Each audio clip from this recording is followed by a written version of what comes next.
Well, thanks very much. A lot to discuss. Joining me, senior legal analyst Jeffrey Toobin, a former federal prosecutor. Also, Jonathan Turley, professor of law at George Washington University, who's written extensively about issues concerning constitutional law. Jeff, I mean, the distinction that Donald Trump seems to be making between the Supreme Court ruling on same-sex marriage and Roe v. Wade, I mean, it's interesting. He says one is settled. It doesn't seem like he thinks the other one necessarily is. That's not really true legally. I mean, the Supreme Court just last June reaffirmed Roe v. Wade in very ringing terms in the case out of Texas, and of course they have approved same-sex marriage. So as a legal matter, they're actually in very similar situations. Politically, it's very different. Is that even the conservative movement has sort of given up on same-sex marriage, whereas abortion remains, as it has remained for our entire lives, the most important issue to social conservatives, and he made promises and he's going to keep them. Jonathan, how realistic is it that the Supreme Court could fully overturn Roe v. Wade? I mean, it's been more than 40 years since the ruling, 40 years with a majority conservative court, and the ruling still stands. It is possible. The president can't change the meaning of the Constitution. The Supreme Court is the final say of that. But he can change the makeup of the court. And yes, the court can reverse decisions, even decisions like Roe v. Wade.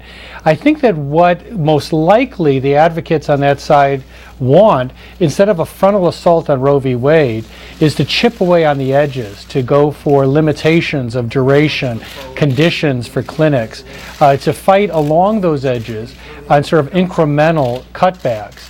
This is an incrementalist court. They're not very keen on reversing things in sort of radical decisions, but they do, in some cases, reverse things over time. So what I would expect is that the attacks would come from the margins and test cases from these states. But he needs really one more vote. I mean, 5 justices, and the 5 are still on the court. Kennedy, Ginsburg, Breyer, Sotomayor, and Kagan all voted last term for just those, to invalidate just the kind of restrictions that Jonathan is talking about.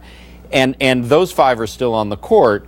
Even if Trump replaces Scalia with a similarly conservative person, he needs one of those 5 to leave. Now, since 3 of the 5 are over 75 and all 3 will be over 80 soon, it stands to reason that he may get the chance. And then Roe and all the abortion restrictions are really, then things. But in terms of a timeline for that, I mean, beyond the unknowable timeline of what justices might leave when or if they're going to leave, the actual timeline of being able to reverse something, how long does something like that take? It can go pretty quickly, but the Supreme Court vacancy story of when the justices leave, that's the key variable here.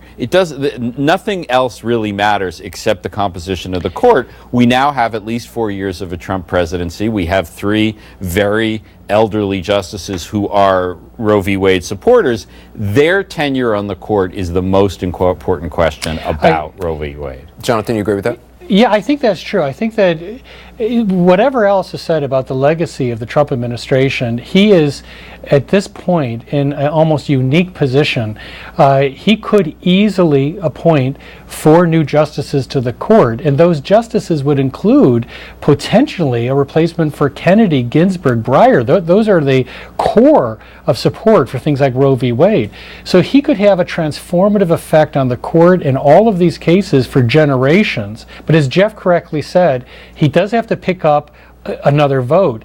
But it just turns out that the 3 oldest justices are the core of support for things like Roe v. Wade. And there's also a myriad of other decisions that are held in a 5-4 balance. All of those could fall like dominoes if he was to replace one of those 3 justices. And this is why there is a lot of liberal resentment of Justice Ginsburg, Justice Breyer, as much as they are admired figures on the left, that why didn't they leave, at an already advanced stage when President Obama was in office, and certainly, especially when President Obama had a Democratic majority in the Senate. Although how good, is the track record of presidents and those who are selecting justices at predicting how the justice is going to rule? It's excellent. One of the myths is the surprise president, and that dates largely from Dwight Eisenhower, who was surprised by how Earl Warren and William Brennan turned out to be liberals. But you know what the Eisenhower administration was?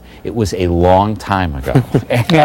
and yes, you could argue that David Souter, Harry Blackmun, Anthony Kennedy are somewhat surprising in small ways. But if you look at the 8 justices remaining on the court, all were as predicted, and I'm sure Donald Trump's people will do a very good scrub on their person to make sure there are no surprises. Jeff Toobin, Professor Turley, thank you so much. Appreciate it. Thank you.